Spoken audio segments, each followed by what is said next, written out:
आपण पाहताय महाराष्ट्र खबर न्यूज। या बातमीचे प्रायोजक आहेत श्री गणेश ज्वेलर्स अँड सराफ दक्षिण पुणे। डोंगराकडील सामायिक शेतीच्या वादानंतर परत झालेल्या झटापटीत अल्पवयीन पुतण्याने चुलत्याचा विळ्याने गळा चिरून खून केल्याची कबुली पोलिसांना दिली असून त्याच्यासह पुरावे नष्ट करण्यासाठी मदत करणाऱ्या त्याच्या आत्तेभावालाही अटक करण्यात स्थानिक गुन्हे अन्वेषणाच्या पथकाला बुधवारी यश आलं। गणेश झंगरूचे असे अटक केलेल्याचे नाव आहे। पोलिसांनी घटनास्थळावर मिळालेली माहितीनुसार मृत वसंत पाटील राहणार हाजगोळी आणि अल्पवयीन पुतण्या यांच्यात डोंगराकडील सामायिक शेतीचा वाद होता। 27 मार्चला वसंत हे हाळ नावाच्या शेतात काजू वेचण्यासाठी गेले होते।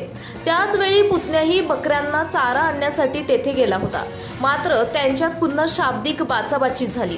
त्यावेळी पुतण्याने चुलत्याच्या डोक्यात ओंडक्याने मारहाण करून गंभीर जखमी केले आणि खोपोलीत विळ्याने गळ्यावर वार करून चुलत्याचा खून केला। त्यानंतर मृतदेह पोत्यात भरून तो बाजूला ठेवून त्याने थेट सोनोली गाव गाठले। तेथे आपल्या आत्तेभाऊ गणेशला हा प्रकार सांगितला।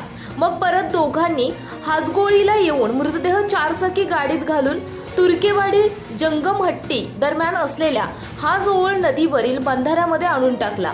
गेले 8 दिवस या खुनाचे धागेदोरे मिळवण्यासाठी स्थानिक गुन्हे अन्वेषणाचे पथक चंदगडमध्ये ठाण मांडून होते। दरम्यान त्यांनी जुन्या वादाच्या अनुषंगाने पुतण्याला ताब्यात घेऊन त्याची कसून चौकशी केली असता हा प्रकार बुधवारी उघडकीस आला।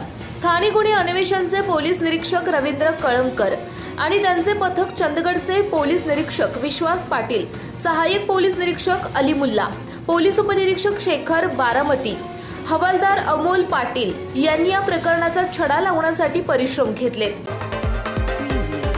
आपण पाहताय महाराष्ट्र खबर न्यूज।